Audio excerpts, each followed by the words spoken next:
સુરત શહેરની એસઓજી પોલીસે ઉધના અને પુણા વિસ્તારમાંથી શંકાસ્પદ પનીર અને શંકાસ્પદ માવાનો જથ્થો ઝડપી પાડ્યો. ઉધના વિસ્તારમાંથી શ્રીજી પ્રોવિઝન સ્ટોર ખાતે રેડ કરી 80 કિલો શંકાસ્પદ પનીર ઝડપી પાડ્યું. પુણા વિસ્તારમાં માગો પ્રિયંકા સિટી ખાતે રેડ કરી 168 કિલો શંકાસ્પદ માવો ઝડપી પાડ્યો. સુરત શહેરની એસઓજીએ માવા અને પનીરના સેમ્પલો પૃથ્થકરણ માટે મોકલી આપ્યા. ફૂડ સેફ્ટી ઓફિસરને સાથે રાખી સુરત શહેરની એસઓજી પોલીસે કામગીરી કરી છે. એસઓજી સતત જે નકલી ચીજ વસ્તુઓ વેચતા હોય છે, ભેળસેળ કરતા હોય છે, એના ઉપર સકંજો અમારો સતત ચાલુ જ હોય છે.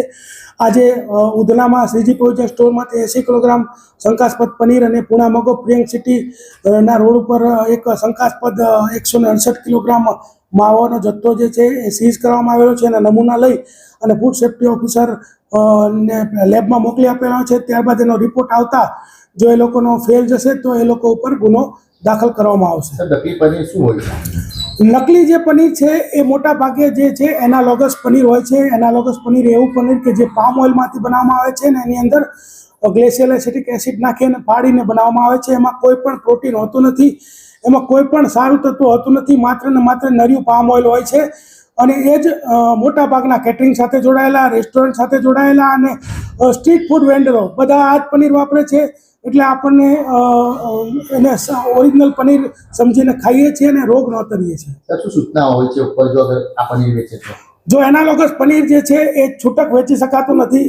એને કોઈ પણને વેચવા માટે એના ઉપર બ્રાન્ડ નામ પણ હોવું જોઈએ, એને નોન ડેરી પ્રોડક્ટ છે એવું લખવું જોઈએ અને આ એનાલોગસ છે એવું પણ લખવું પડે છે. એને દૂધનું પનીર તરીકે વેચાતું નથી.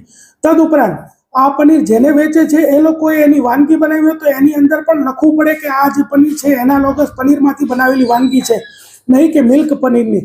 એટલે લોકોને મારું એવું સજેશન છે કે તમે લોકો જ્યારે પણ કોઈ સ્ટ્રીટ ફૂડ વેન્ડર પાસે જાઓ, કોઈ રેસ્ટોરન્ટમાં જાઓ કે તમે કોઈ ઓર્ડર આપતા હોય શુભ પ્રસંગે, તો તમે પૂછો કે તમે મિલ્કનું પનીર વાપરવાના છો કે એનાલોગસ, એવું એની પાસે લખાણ લો. અને જો એ અલગ પ્રકારનું પનીર વાપરે તો એના ઉપર વિશ્વાસઘાતનો ગુનો દાખલ થઈ શકે છે.